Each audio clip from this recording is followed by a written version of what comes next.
My parents recently helped me out with a water heater because it busted, and I feel very lucky, very privileged that I have parents that are willing to help me and are able to. And I've decided if I ever make enough money, I would like to start up a fund for like no interest small loans to help people out, and I would call it a begrudge fund, you know? And then I would even heighten the experience by like sending you texts occasionally, reminding you what a disappointment you are to the family.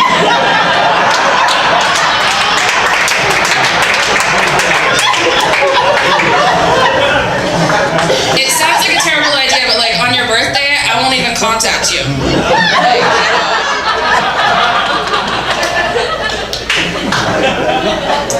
Me and my dad, we don't always get along. Me and my mom do. She was really worried about me coming up here. She's like, "Be safe, it's Birmingham." And I'm like, "Yeah, I know, I know." And she's like, "Just don't talk to strangers." And I was like, "I don't think you get what I'm doing." It's gonna be awkward last half of my set. Me and my dad, we butt heads about politics and all sorts of stuff. And one of the things we recently got into a disagreement about was revoked consent.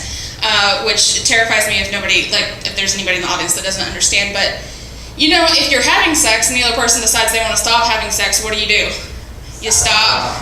Yeah, my dad thinks you should just power on through it, you know, which made me really scared for his wife of 42 years, Mom. So I was like, man, I wonder if I should like say something, do like a wellness check on my mother. But then I was like, no, I'll just like steal some Cialis and give her a break. Which does work for women, and it stays in your system for 36 hours. I found out after I had already taken it. I made a lot of bad choices in 36 hours. I'm just saying, not everybody that voted for Trump meant to.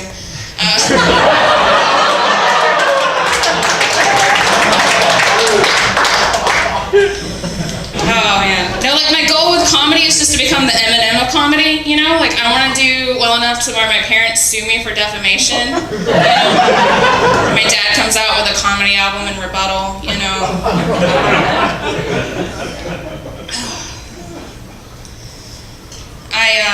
I've been feeling kind of old lately, and the first time I started feeling old was when I saw like Sally Fields and Jamie Lee Curtis on old lady commercials. But then I got excited because I was like, in 30 years that's gonna be Britney Spears. You know? She's gonna be on like for pee pads or whatever. They're gonna be sitting around in her living room laughing, and then everything's gonna stop and they're gonna be like, "Britney, did you just piss yourself?" She's gonna be like, yeah.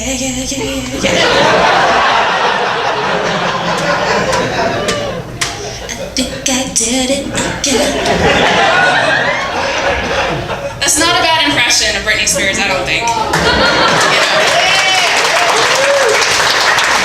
Not by accident. I was obsessed with her in high school, and it was not a gay crush. It was much worse than that. I admired her.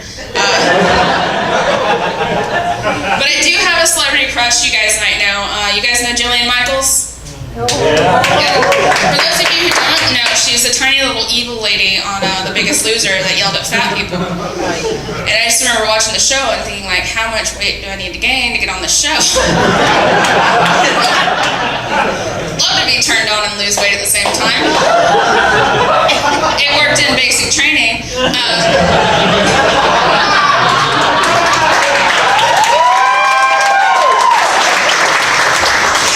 They were all like, "Get on your face, you piece of shit," and I'm like, "I'm a piece of shit." I'll get on my face if you get on it later.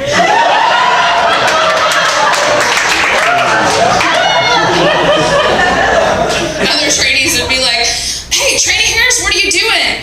You're stuffing up your boots," and Tech Sergeant Piercy said that if you didn't shine those, she was gonna pound you. Yeah, I'm just trying to find out what she meant by that.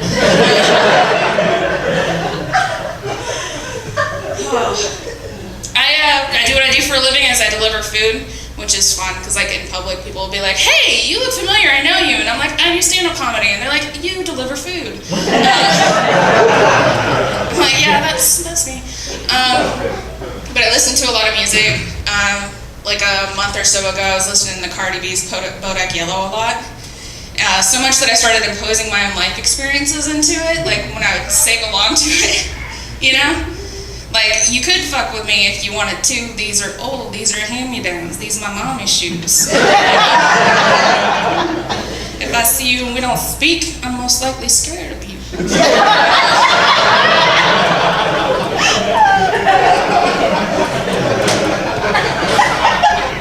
I have had some, another job that I had. Has anybody in here worked in construction before?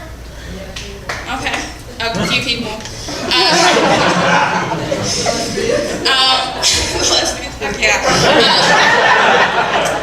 So I did for a little while. Sometimes they'll send you out to get some of your own small tools, and they sent me out for diagonal pliers.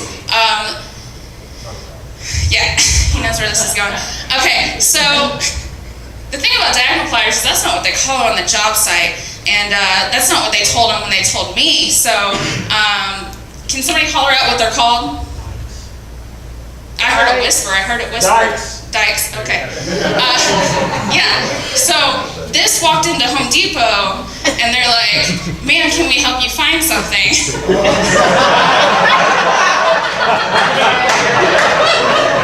Like, I'm looking for a set of dikes.